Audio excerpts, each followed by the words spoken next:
Det her er en lille video, der viser, hvordan du vælger dine vagter i NemVagt. Du har fået en mail, der ser sådan her ud. Og hvis du går ind og trykker på Login, så bliver du ført videre til NemVagts side. Gringobars vagter.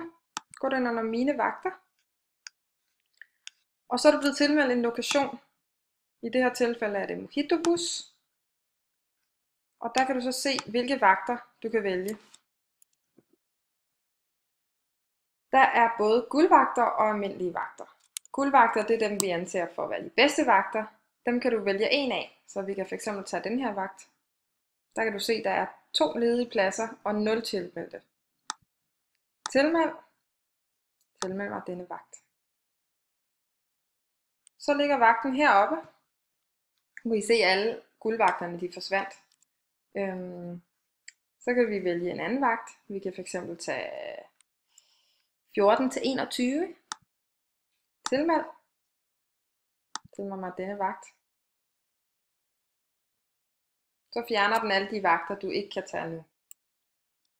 Nu har vi 2 vagter. Og så skal du bare blive ved, indtil du har 24 timer eller henholdsvis 32 timer, hvis du arbejder i Nachos East eller Gringobar Arena. Hvis I er flere, der gerne vil arbejde sammen, så skal I hver især logge ind og tage nogle vagter, som I alle sammen kan være på. Det kan fx være sådan en her vagt, hvor der er 8 pladser. Men I skal altså sidde ved hver jeres computer og gøre det. Når I har de 24 timer, så er I sådan set klar.